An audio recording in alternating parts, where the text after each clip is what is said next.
તો નોબેલ માટે અધીરા બનેલા ટ્રમ્પની હકીકત બહાર આવી છે, હકીકત સામે આવી છે।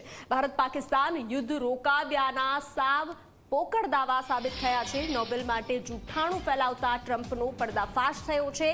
ડોનાલ્ડ ટ્રમ્પની ચાલને પીએમ મોદીએ ઊંધી પાડી દીધી છે। વ્યક્તિગત સ્વાર્થ સિદ્ધ ન થતા ટ્રમ્પ ભડક્યા। ટ્રમ્પે પીએમ મોદીને ફોન કરી નોબેલની વાત કરી હતી। નોબેલની વાત કરતા જ પીએમ મોદી ભડક્યા હતા। 17 જૂને ટ્રમ્પે પીએમ મોદીને ફોન કર્યો હતો। 35 મિનિટ સુધી બંને વચ્ચે વાતચીત થઈ હતી।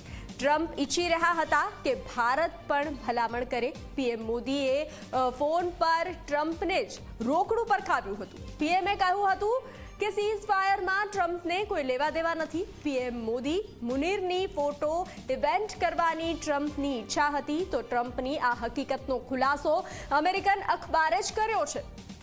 ન્યૂયોર્ક ટાઈમ્સના ખુલાસાથી ટ્રમ્પની આ વાત સામે આવી છે। મહત્વનું છે કે અત્યાર સુધી અનેક વખત અમેરિકાના રાષ્ટ્રપતિ ડોનાલ્ડ ટ્રમ્પે દાવો કર્યો છે કે મેં ભારત અને પાકિસ્તાન વચ્ચે સંઘર્ષ વિરામ કરાવ્યો।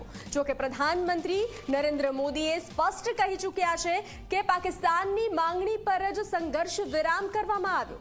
દેશની સંસદમાં પણ પ્રધાનમંત્રીએ કહ્યું હતું કે વિશ્વના કોઈ નેતાના દબાવમાં યુદ્ધ વિરામ નથી થયું। હવે અમેરિકન અખબારે જે દાવો કર્યો છે તેનાથી ટ્રમ્પના જુઠ્ઠાણાનો પર્દાફાશ થઈ ચૂક્યો છે। એટલું જ નહીં, વિશ્વમાં ભારતના નેતૃત્વની શક્તિના દર્શન થયા છે।